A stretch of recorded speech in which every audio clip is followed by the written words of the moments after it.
Hey, welcome back to the channel. And the last video I did, where I was actually live streaming, someone mentioned that the sound quality was really poor. And when I listened to it back, I can't argue with that. It was not very good. That's kind of the challenge of that was actually the first time I'd tried this with my cell phone, and the real challenge was not really knowing what it looks like or what it sounds like before it actually ends up posting and uploading and everything. So anyway, I am traveling again. But I found some time to just kind of do a hangout and paint in my hotel room. Which worked out great last time. So I'm giving it another try. And I actually, went out and I found a really nice lavalier microphone, which I did a little sound test with it, and hopefully you're hearing like really good quality sound right now. Anyway, I'm gonna get to painting, and we'll see how I'm working with gouache again, obviously, and which I intend to do as I make these trips and take my gouache along, because it's so easy. I mean, but I did upgrade. Let me flip it around here. I did upgrade to. I'm using a Blick watercolor block hot press, and I've got my sketch going here, and I actually picked up, at the suggestion of someone at the store, I got this Liquitex acrylic gouache, just to use. It's like a yellow oxide color, and I'm just using that to tone the paper a little bit. And I really like the way it toned it, and I think that's going to work out. That's going to work out great. So, and I do want to mention, I really wish I would have gotten the name of the person who assisted me at Dick Blick that particular day, and unfortunately, I did not catch her name. But it was the most interesting experience, because she actually recognized me. I am, I live in Paint Plein Air in Michigan, but I happened to stop in the Blick store in Hollywood, California, and the nice lady who got down off of a ladder from doing what she was doing, and I had a lot of questions for her about paper and about gouache and how I wanted to tone the paper and all that kind of stuff. And she spent a long time with me and answered all of my questions, and I just appreciated her so much. I really would like it if you happen to watch this and you remember me from your store, if you could just make a comment so I know who you are. I would love to tell your store how much I really appreciated you helping me that day, because you really did give me full attention for as long as I had questions, and I'm so appreciative of that, because I learned so much just from talking to you. And but anyway, if you happen to see this, please make a comment so I can capture your name and I know who you are. And I want to say thank you, because I really did enjoy that time that I spent in the store with you, and I'm happy with the watercolor paper. I think this block is going to work out great. Super stable. It won't peel and stuff like the paper in my sketchbook was doing, and just I could tell immediately, even after doing this much, that was really cool. And I got this, last time I was wishing I had a nice flat brush for some of these larger areas, and so I picked up this the one I liked after kind of in the store just messing with a bunch of them, was this Utrecht 6150F. I'm not really sure. I know it's a synthetic, but but it has a little bit of spring to it, so I want it. It kind of reminded me, it wasn't so soft that I was completely uncomfortable with it, since I paint with Ultimate Bristle from Rosemary most of the time, so this is completely new for me. But anyway, I'm going to get going on this, and I'm going to start with this sky, and we're going to take some of this Chinese white and a little bit of this brilliant blue color, and I'm going to just put a touch of green in that, just for right down by the horizon. And I think that's what's cool about the fact that I've actually kind of toned this ahead of time, is I can actually come in here and I can start with a lighter color and still see it and everything. And something I learned about gouache from a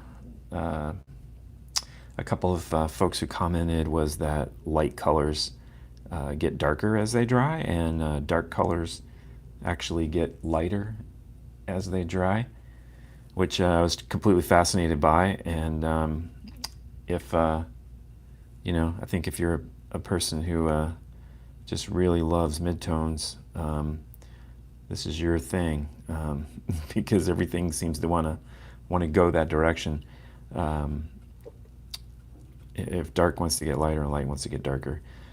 So anyhow, so I don't end up doing too much fiddling around here, which I'm completely in danger of every time I paint, but especially painting with this new medium. I'm just going to kind of lay, and I'm just going to go right over top of those.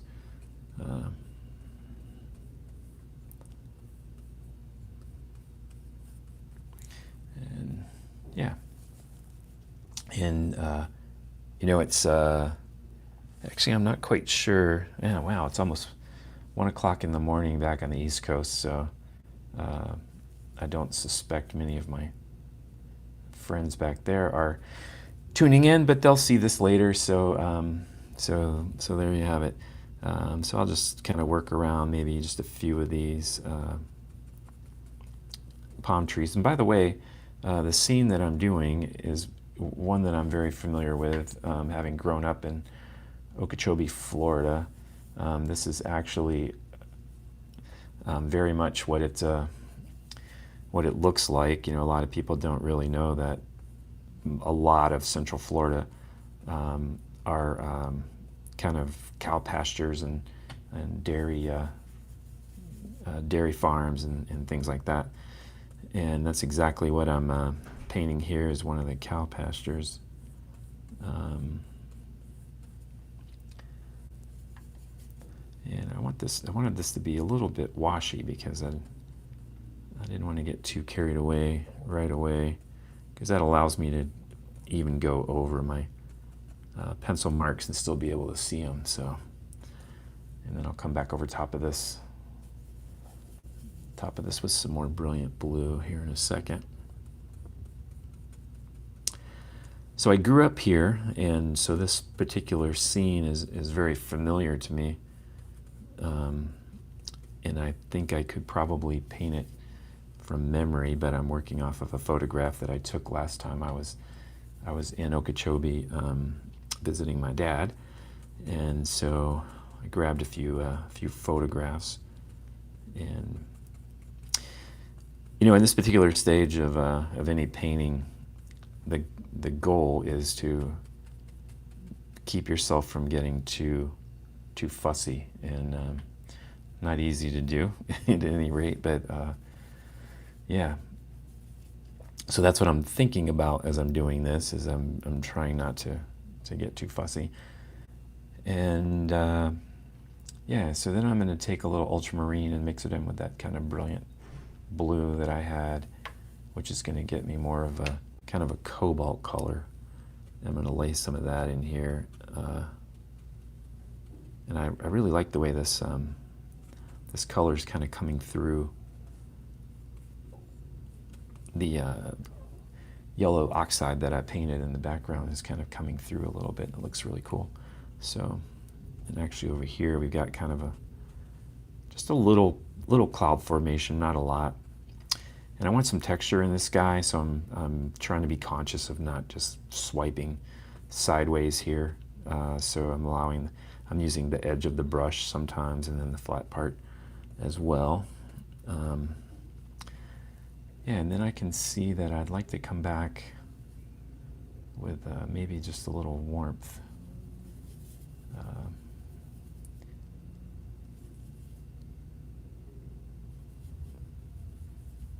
So I'm just going to take a little bit of this color that resembles Indian yellow, and I'll probably come back and work this horizon again a little bit more. And but for now, I'm just going to put some of this in here and let that go. And then let's get some of this Chinese white.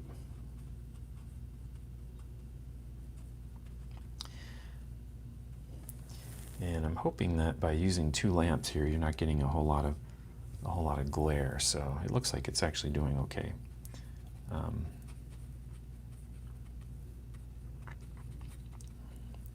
So there's this major cloud kind of over here that's leading you into the painting, and then there's some smaller clouds that kind of go off into the distance here. And I'm just going to indicate them a little bit. I don't want to get too picky at this point, but yeah, I'm just going to start there. And then I'll just kind of lay in this foreground, and I'm going to use a little bit of a little green.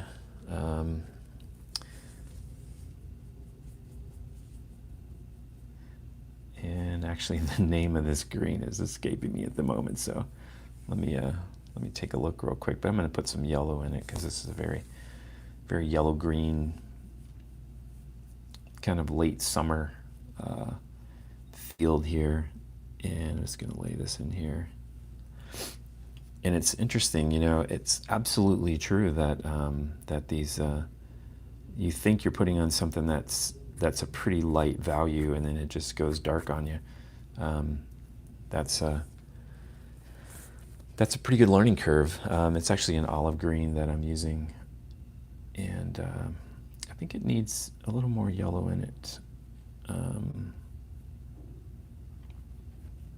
and quite a bit more of the Chinese white. And I'm going to try and wash this as well. So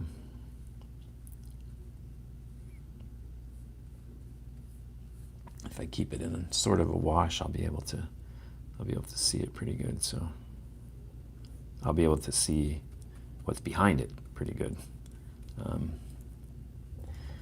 Anyway, throw some of that down. There is a head of trees over here. That's what we call them in Florida.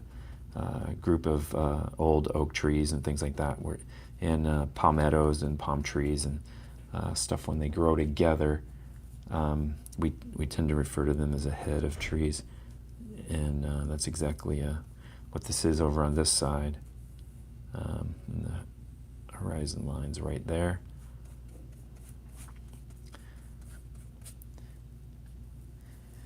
And I'm really just thinking about getting this thing covered, you know, for the most part, getting some of these colors and values established right away. And then the trees themselves, at least the tops of them, they're mostly in shadow because the sun is actually over here.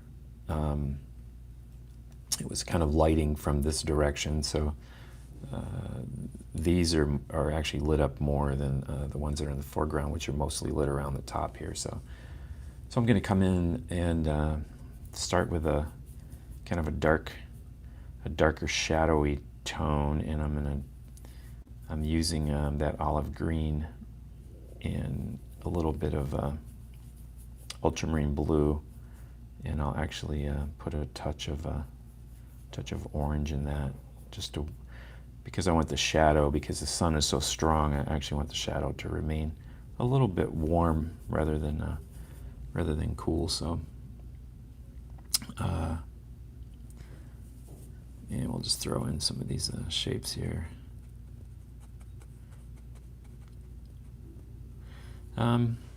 This tree happens to be in the foreground here. Actually, yeah, this one here is in the closest foreground, but this one is a little too close to the center of this frame for my liking, so I'm going to actually move it over just a little bit and extend it over here, and then there'll be another tree right there. So all right, now we've got these. Make that just get a little bit darker here.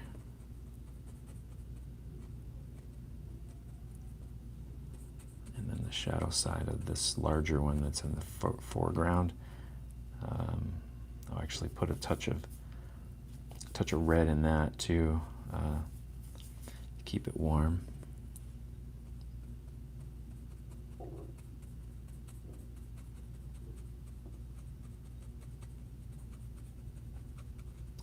I'm just allowing these edges to just kind of go in soft for now. And we'll drop this one in here.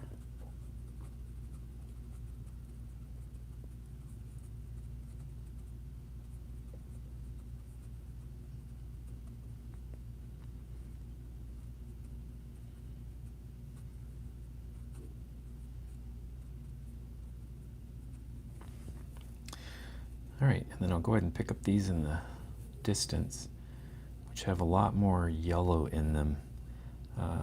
Some of these trees that are actually back here. I'm intentionally trying to hang on to this larger brush as long as I possibly can. And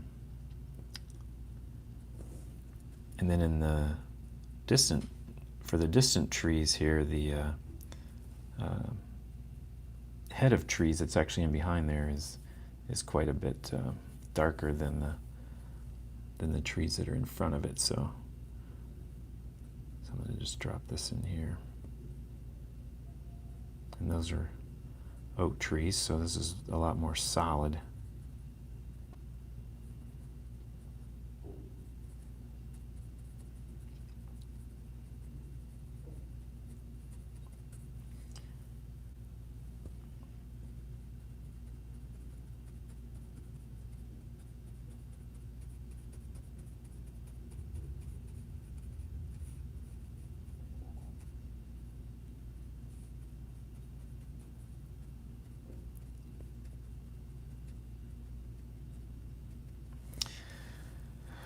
And then back on the horizon, there are actually some more trees which are a much lighter value.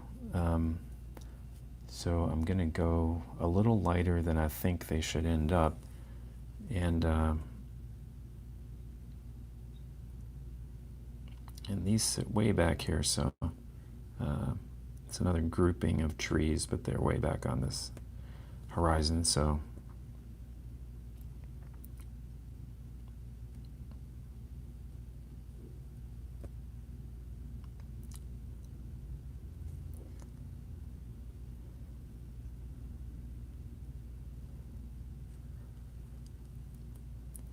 and we'll give them some dimension as well, just by picking up just a few darks just on the side where they're sitting in shadow here. It won't take a whole lot to tell the story back here, so because this is so far away.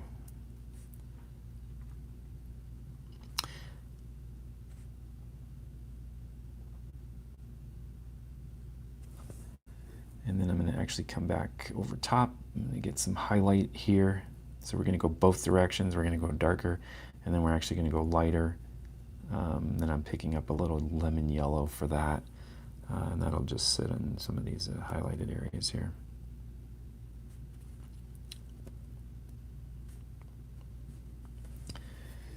All right, and there are some kind of grasses that kind of run through here in certain areas.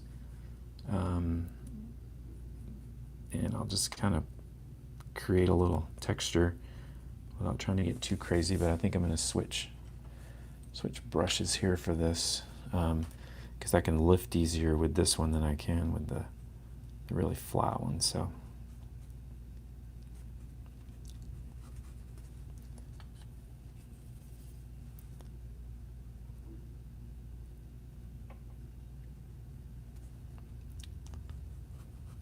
some of these grasses run through here.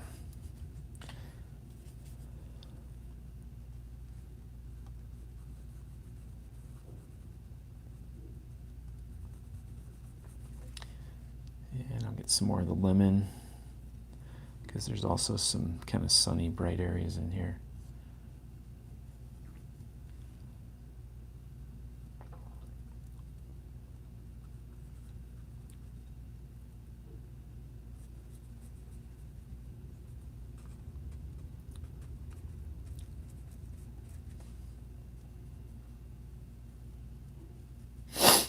All right. The sun's kind of laying across this grass back here. And there's also some kind of darker grasses that are back here as well.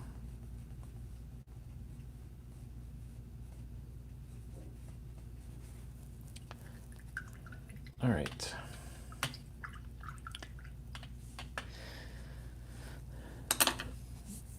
Okay, and then I'll come in here and pick up some of the highlighted areas in the in this foreground trees, and I need a little more white actually, so let me grab some of that. All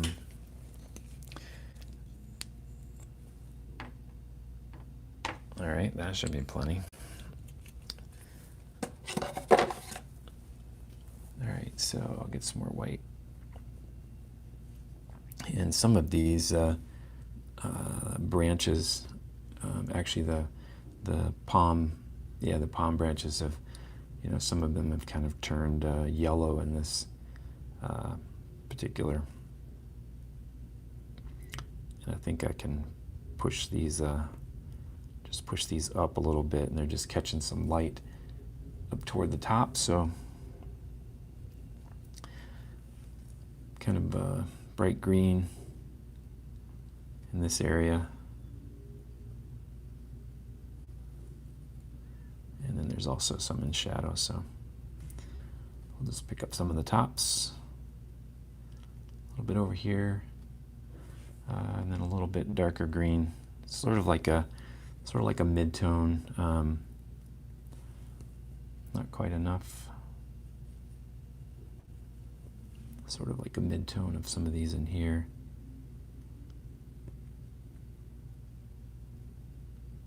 And this is mostly all about texture, it's not about individual palm branches or anything like that. I'm actually just sort of visualizing just the texture. And I wanted to say something about that too.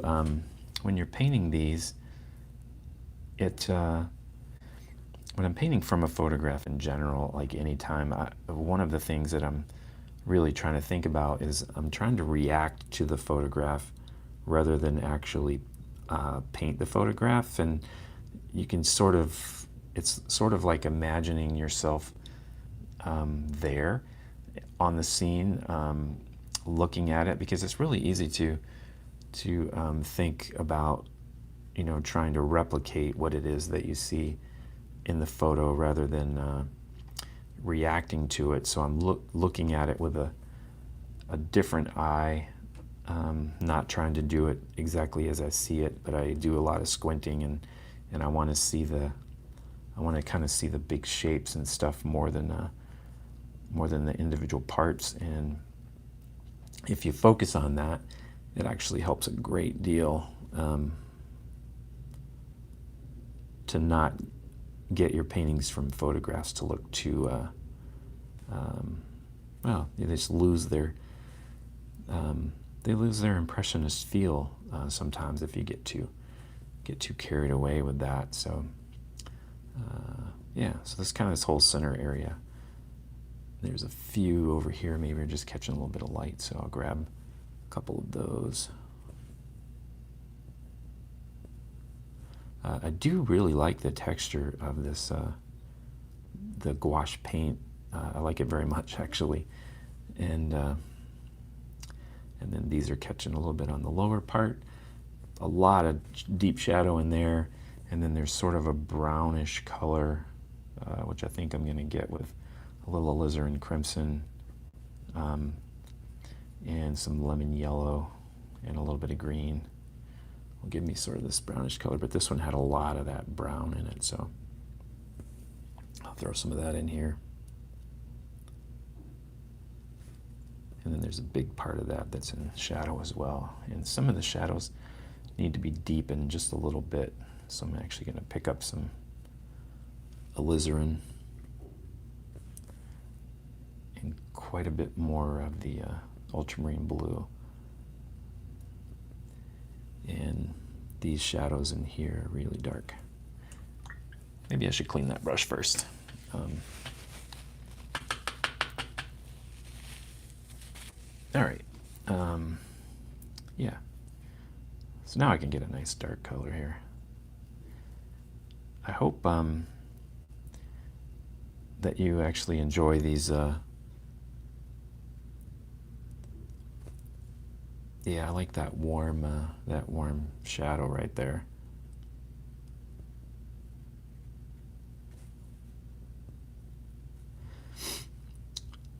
The back side of this one is really quite dark too, so then I'll cool it off a little bit as I get in toward the middle.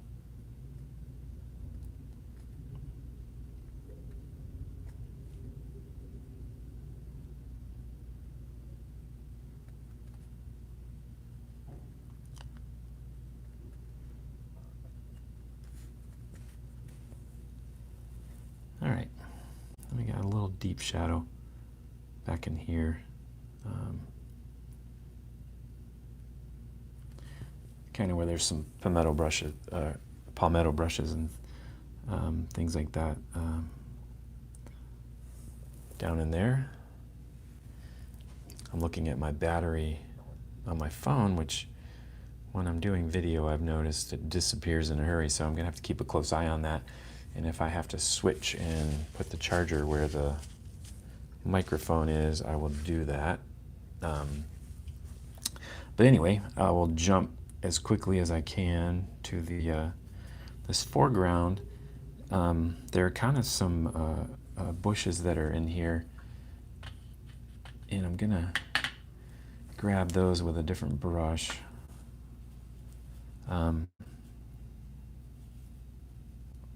They're right down, they run kind of at an angle. They're at the base of these trees in this area. And I'm just going to move the brush in the direction that they're growing, so from the ground up. So I'll lay this in there. And they come off at an angle here, and I'm doing the shadow side of them first. Come off at an angle, right kind of down into this corner here.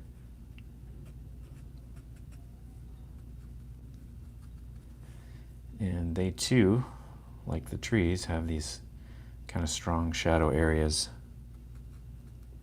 because the sun was actually really bright this day. So, and then they've got some highlights. So we go back with the green and some of the yellow and pick up some of the Chinese white, and we'll hit a few highlighted areas on these. And then the tops have a lot of highlight on them. It just rides in here.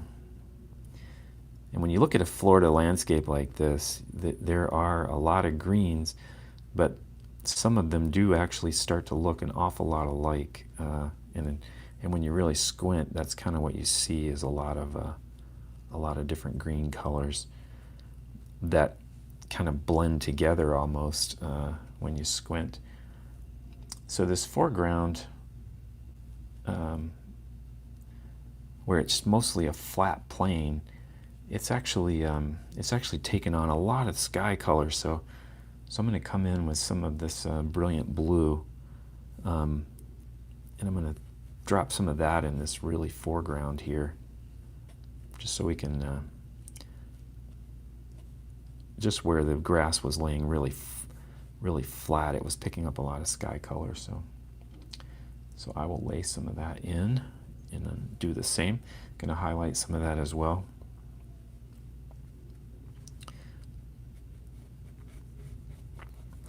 And again, I'm just trying to think about texture. Don't want to get too tight with any of this because I'm pretty happy so far at how loose I'm able to keep it. And then we want to, so we don't have a weird tangent, I will actually just drop in here. A tangent means there's a line that stops this. It doesn't go any further. And one way to break those up, they can happen vertically or horizontally, is just carry some of that color on the other side of this line, and that really helps break it up a lot. So you don't get that feeling that you've hit a wall, and it's the crazy stuff your eye does when it looks at things. So if you just drop a little bit of this on the other side, it's all good. Yeah. I just saw your comment that this is really fun to watch. I'm glad that you feel that way because I just didn't know really how this would translate. But thank you for that comment and that confirmation. I really do appreciate that. And I'm going to just highlight a little bit of this grass right in here. Okay. So now I'm going to move on to the trunks of the trees. And while I do that, I am going to actually unplug the microphone for just a minute while I have the charger in. And if you'll allow me a few minutes of silence, I think I'll be able to get enough battery here to get us through the rest of this painting. So thanks, Danny. I really appreciate that. This is really cool. I didn't know that the comments would pop up on the screen, but I can actually see them right in front of my eyes. So I'm going to take a alizarin crimson, and I'm going to go back to that lemon yellow, and then I'm going to add green into that, and that's going to give me a bit of an ochre color that I can use. And fortunately, I have a touch of watercolor here on my palette. I'm going to pick up a little bit of that, and that's going to kind of give me the shadow side of these tree trunks. So I'll lay some of those in here, and then I can already see that this brush I have, this brush may be too big, so I'll switch back to this one. When painting these trees, variety is the key when it comes to trunks. And so the thing I want to do is this one that's sort of in the background here. It's mostly in shadow. It's being shadowed by all the trees in front of it, so it's kind of going to be the darkest, and it has a curve to it. It kind of comes off this way.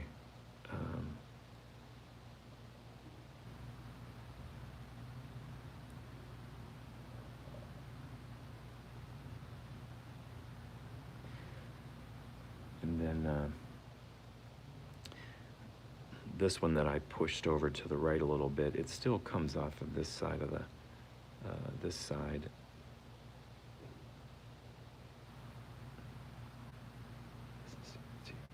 Get the hang of the medium. Thanks, Warren.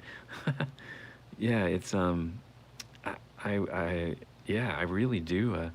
Warren, he just made the comment that it doesn't seem like it takes me long to get the hang of the medium. I got such great advice from everyone.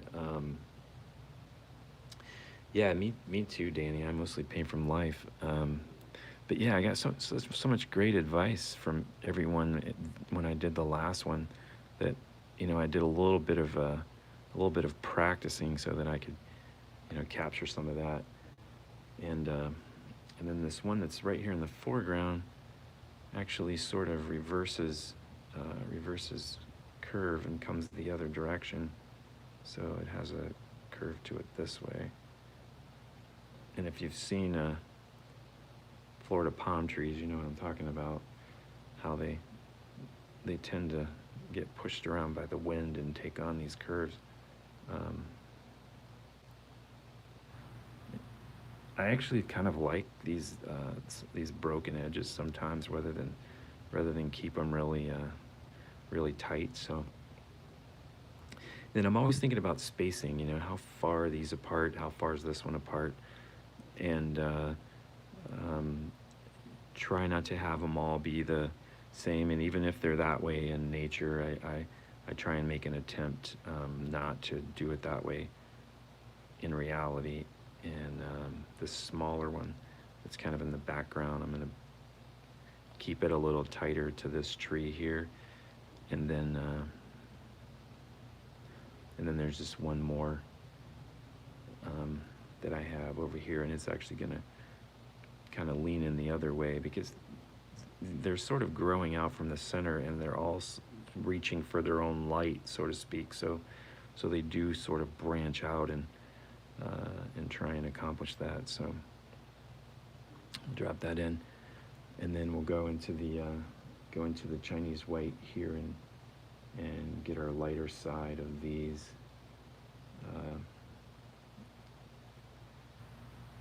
And I think I'm good to switch back to the microphone now. Thank you for having patience with me there. All right, we'll get back to this side. And this is just kind of a sandy color, and that's a lot of that. This tree is in shadow, but down toward the bottom of the trunk here, it's really picking up some highlight. So I'll throw that in there. And then this one is mostly getting highlight in this area and not so much down there.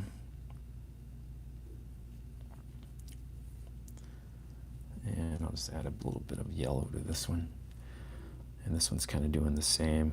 The top of it is, and that one's not getting much at all. That one's really not getting any. Just add a few, and then where these are really catching the light back here, they're actually very light in color, because they're mostly in sun.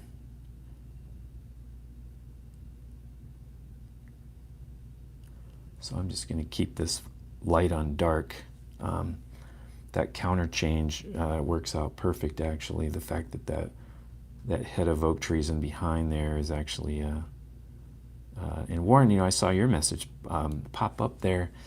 I'm really anxious to get to paint in North Carolina there, in that Fayetteville area, because you have all of those gorgeous pine trees that I mean, the whole time I was there over Christmas, I was like painting with my eyes the whole time. I don't know if you saw that or not, but this just like totally did that. Goes on light, and then the gouache gets dark. It just happened right there. I just watched it right in front of my eyes with a couple of these trunks. So that was crazy. It's so true what everyone said about this medium, but don't need to say a whole lot about those distant trees there. I think that's probably plenty. And I'm good with this area in here.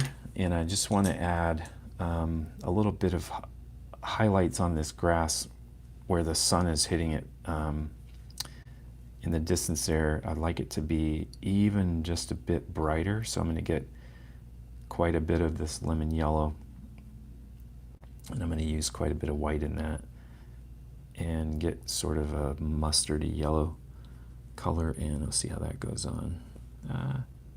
It's not quite enough white yet. And I'm just going to touch the blue and get a little bit of that in there.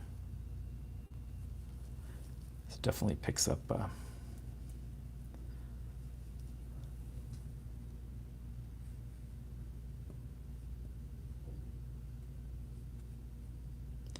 just back there where that sun is coming through.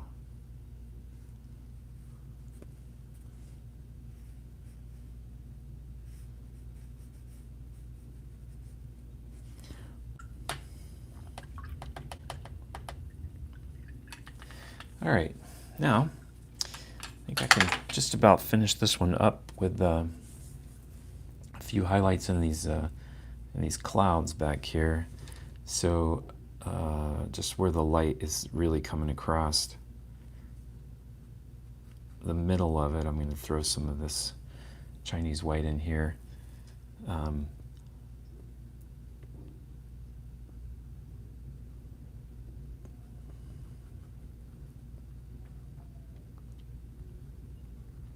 And this is kind of that layering effect that Sarah was talking about. When I did that last video, she had mentioned that she really loves to layer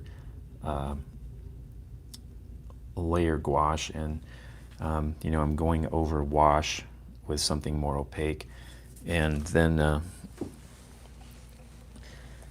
I could even go, once that dries, even another layer over top of that.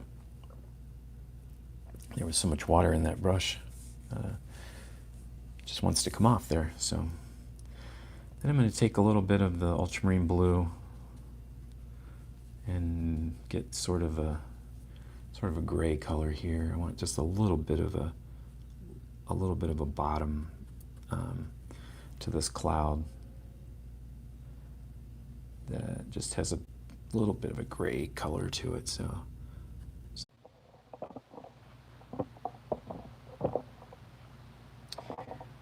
okay, so actually I realized that the plug I had my phone, the plug I had the phone going into was not charging the phone, so it did die, and you got to see it die, and I'm sorry about that. But the cool thing was that when I got the phone back on and got back into YouTube, it actually said, hey, would you like to resume your video? And so I said, you know what, I really would like to resume that. So it gave me that opportunity. So so this is kind of where I left off, and I was really almost where I wanted to be. And the only couple things I had left was I wanted to really push this horizon further back. And Danny, I saw your question about tips for painting from a photograph, and you may have missed when I first started. I was kind of talking a little bit about that, and you know, the main tip that I can give is just to make sure that you're reacting to the photograph and not trying to paint the photograph. And what I mean by that is I actually sort of imagine myself painting from life when I'm looking at a photograph, and I even do some crazy mind tricks of, you know, I try and make myself imagine, you know, what did this smell like, and was the sun hot, and did I feel it? Well, maybe I was sweating, or what if I knew I was standing there on this particular day when I took the photograph, how would I feel? And those emotions sort of help me interpret the photo as if I was painting it from life, and I work really hard to make sure that I actually squint a lot looking at the photo, so that I can make sure that I'm looking at big shapes and I don't get caught up in the detail, which can be a trap in a photograph because you can see all the little fine details. And so if you squint a lot and just focus on big shapes, it'll help you kind of maintain that impressionist feel as you work with that, instead of you know, sort of, because as soon as you get lost in those details and you try and replicate them, you're just sort of, well, lost. So nobody wants that. So I hope that helps you. I would love to hear from you if you give that a try and that does actually work for you. So so I'm just adding just a little bit to these clouds where some of the highlights faded. I'm coming back over top with a little bit stronger white in just a couple of these areas because it definitely changed from when I put it on right before the video crashed. I think I might have been working on these grays in here, but don't want too many. I just want a little bit. And I just want that cloud to sort of work its way into pointing you to the back into this painting. So that's sort of what its job is, and it's actually, I think, doing that quite well. So, and I'm just going to put a little bit back here in the distance, and then I'm going to come over here, and I'm going to just put one little bit of a cloud over here. And I'm doing that just because I don't want this tangent again. I want the eye to be able to carry on across there. So no abrupt stops if I can help it. So I do want to just do this horizon really quick, and then I think I'll be done with this one. And so I'm going to take that kind of that brilliant blue color, and I'm going to actually put just a little bit of this Indian yellow in it. So I get sort of a blue-green, and then I'm going to come in with the Chinese white and get that. Next time I think I will figure out a way to show you more of the mixing over here. The palette's a bit of a mess at the moment, of course, but I need a little more white in that, and that should help. I also have noticed that this white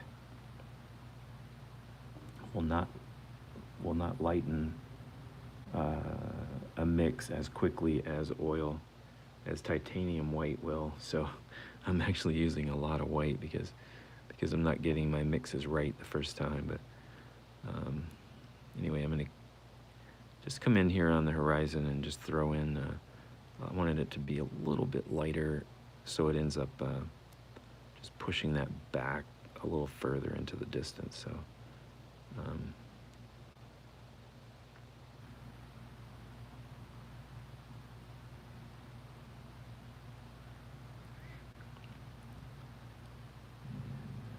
I did want just a few sky holes in these trees. There's some that cut in here. I can loosen up some of those edges a little bit, and add just a few sky holes.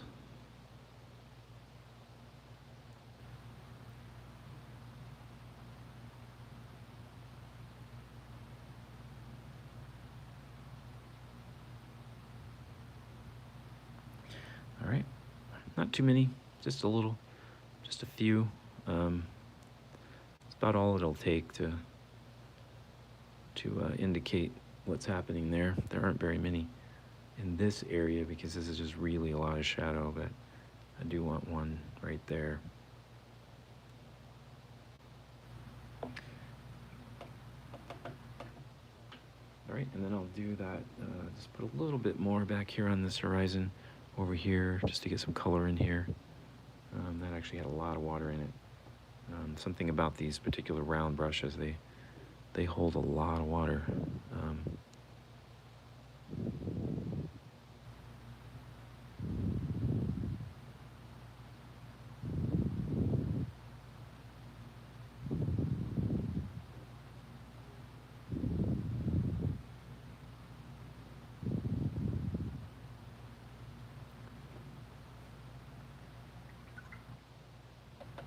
All right, so I think that's it.